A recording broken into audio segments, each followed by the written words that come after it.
Hey, what's going on, everybody? Rodney Carr here. I did a live earlier. It was my first one ever.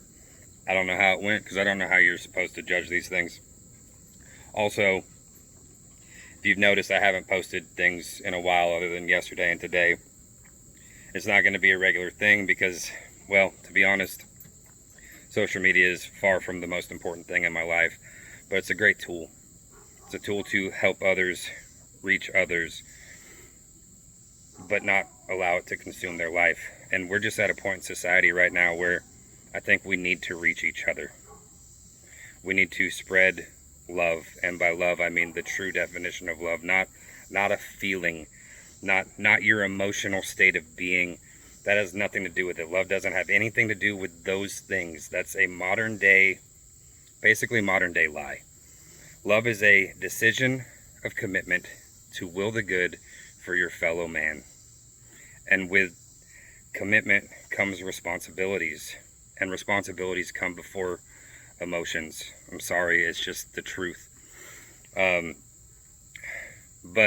the beautiful thing about that is the more you fulfill those responsibilities to your fellow human, the more an affection grows. But it's a selfless affection. You get joy out of it, of course, because you get joy from watching how happy you made that other person. So it's a completely different thing. Now, there's a verse that's used all the time, and yes, I'm going to read because I didn't have time to memorize all of this before I started talking. It's 1 Corinthians 13, 4 through 7. Now keep in mind, all of this was originally written down in ancient Greek, so the words don't mean the same thing as we think they mean. But it's, love is patient, love is kind, love does not envy, is not boastful, is not arrogant, is not rude, is not self-seeking, is not irritable, does not keep record of wrongs. Love finds no joy in unrighteousness, but rejoices in the truth. It bears all things, believes all things, hopes all things, and endures all things. Now you can break that down as attributes of love, the do's and the don'ts of love, because love is a responsibility. So the first one would be, love is patient. Love is patient. In our modern day way of thinking, patient means the ability to tolerate, I wrote this down, the ability to accept or tolerate delays or problems or suffering without becoming annoyed or anxious. So suffering's in that definition. It's also in the definition of the Greek. The Greek word for patient is something that's really hard to pronounce, but I'm going to try it. The Greek word for patient is makrothumio, which means to be mild and slow in avenging, to be long-suffering, slow to anger, and slow to punish.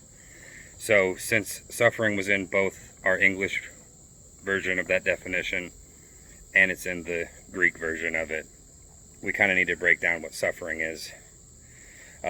So suffering in the Greek word is pathos, and pathos means an affliction of the mind, emotion, and passion. Affliction of the mind, emotions, and passion. That would be all of you. 100% of you is afflicted. What does it take to have an affliction? Like, if you get sick, okay, you're fine.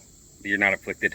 Like, it takes a long time to actually be afflicted. It has to affect every part of you. Mental, physical, emotional, everything has to be affected for an affliction.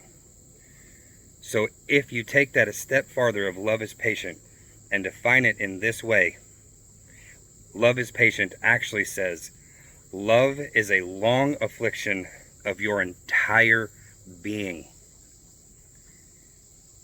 How many of you out there are willing to will the good for someone that hard? When you say I love you to somebody, when you say I love you to your spouse, to your friend, to your mom, to your dad, are you that patient with them? Do you love them that much? Do you love your neighbor that much? Do you love your fellow man that much?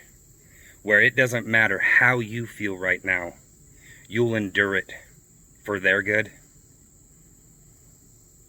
I can't say that I do that. I can't say that I do. I want to, but it's hard.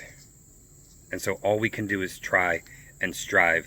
And when we have disagreements, talk about them. Work them out. Disagreements aren't reasons to hate. They're opportunities to learn. So, this is from the Bible. You may or may not believe in God. But tell me how that right there won't help fix our world. And that's just the first attribute. I'll go through the rest of them, but it's going to be a slow process. Anyways, have a good day. Love y'all.